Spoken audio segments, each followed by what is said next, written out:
ലോക അധ്യായം 1 ചന്ദ്ര ഒരു സൂപ്പർ ഹീറോ ഇതിഹാസത്തേക്കാൾ കൂടുതലാണ്. ഇത് ശക്തമായ വികാരങ്ങളുടെയും സാമൂഹിക പ്രക്ഷോഭങ്ങളുടെയും കഥയാണ്. എന്നാൽ അതേ വികാരങ്ങൾ തന്നെ ഓഹരി വിപണിയെയും ഭരിക്കുന്നുവെന്ന് നിങ്ങൾക്കറിയാമോ? ഇന്ന് ചന്ദ്രയുടെ യാത്രയുടെ ലെൻസിലൂടെ വിപണി വികാരം നമുക്ക് പരിശോധിക്കാം. മാർക്കറ്റ് സെന്റിമെന്റ് എന്താണ്? മാർക്കറ്റ് സെന്റിമെന്റ് എന്നത് നിക്ഷേപകരുടെ മൊത്തത്തിലുള്ള മനോഭാവമാണ്. അവർ ഭാവിയെക്കുറിച്ച് ശുഭാപ്തിവിശ്വാസം, ഭയം അല്ലെങ്കിൽ അനിശ്ചിതത്വം എന്നിവ അനുഭവിക്കുന്നുണ്ടോ എന്നത്. ഇത് പ്രധാനമായും ഓഹരികൾ എങ്ങനെ നീങ്ങുന്നു എന്നതിനെ നയിക്കുന്നു, ചിലപ്പോൾ ഒരു കമ്പനിയുടെ ബാലൻസ് ഷീറ്റിലെ യഥാർത്ഥ സംഖ്യകളേക്കാൾ കൂടുതൽ.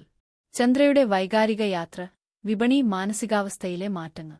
ലോകയിൽ ചന്ദ്രയുടെ പോരാട്ടങ്ങളും വിജയങ്ങളും അവളുടെ ലോകത്ത് പ്രതീക്ഷ, ഭയം, ആവേശം എന്നിവ ഉണർത്തുന്നു. അതുപോലെ ഓഹരി വിപണികളിൽ നിക്ഷേപകരുടെ വികാരങ്ങൾ ക്രമാതീതമായി ചാഞ്ചാടാൻ സാധ്യതയുണ്ട്.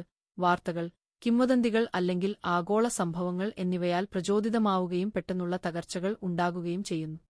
ഭയത്തിന്റെയും അത്യാഗ്രഹത്തിന്റെയും ശക്തി.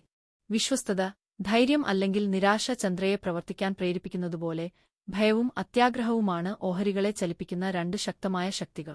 നല്ല വാർത്താ ദിവസങ്ങളിൽ അത്യാഗ്രഹം വിലകൾ വളരെയധികം ഉയർത്തും. എന്നാൽ നഷ്ടങ്ങളെക്കുറിച്ചുള്ള ഭയം പരിഭ്രാന്തി നിറഞ്ഞ വിൽപ്പനയ്ക്കും വിപണിയിലെ സ്വതന്ത്ര വീഴ്ചകൾക്കും കാരണമാകും. യഥാർത്ഥ ജീവിത ഉദാഹരണം, ബിഗ് ന്യൂസിലേക്കുള്ള വിപണി പ്രതികരണം. ചന്ദ്രയുടെ വെളിപ്പെടുത്തലുകൾ കഥയിലെ എല്ലാം എങ്ങനെ മാറ്റിമറിച്ചുവെന്ന് ഓർക്കുന്നുണ്ടോ? വിപണികളിൽ വരുമാന റിപ്പോർട്ടുകൾ അല്ലെങ്കിൽ സാമ്പത്തിക ഡാറ്റ പോലുള്ള വലിയ പ്രഖ്യാപനങ്ങൾ ഒറ്റരാത്രികൊണ്ട് നിക്ഷേപകരുടെ മാനസികാവസ്ഥയെ മാറ്റും, ചിലപ്പോൾ നാടകീയമായ ഒരു പ്ലോട്ട് ട്വിസ്റ്റിന് സമാനമായ ചാഞ്ചാട്ടത്തിന് കാരണമാകും. വിപണി വികാരം എങ്ങനെ നാവിഗേറ്റ് ചെയ്യാം? വികാരങ്ങളെ നിയന്ത്രണത്തിലാക്കുക, ഹൈപ്പിലോ പരിഭ്രാന്തിയിലോ ഒതുങ്ങിപ്പോകാതിരിക്കുക എന്നതാണ് പ്രധാനം. ചന്ദ്ര തന്റെ ദൗത്യത്തിൽ ഉറച്ചുനിൽക്കുന്നതുപോലെ അടിസ്ഥാനകാര്യങ്ങളിൽ ശ്രദ്ധ കേന്ദ്രീകരിക്കുക, വൈവിധ്യവൽക്കരിക്കുക, റോളർകോസ്റ്ററിനെ അതിജീവിക്കാൻ അച്ചടക്കം പാലിക്കുക. അതിനാൽ അടുത്ത തവണ വിപണി പ്രവചനാതീതമായി തോന്നുമ്പോൾ ലോകയുടെ ചന്ദ്രയെക്കുറിച്ച് ചിന്തിക്കുക. അവളുടെ കഥ വിപണി വികാരത്തിന് അനുയോജ്യമായ ഒരു രൂപകമാണ്. വികാരങ്ങൾ ശക്തമാണ്, പക്ഷേ അറിവും അച്ചടക്കവും നീണ്ട പോരാട്ടത്തിൽ വിജയിക്കുന്നു.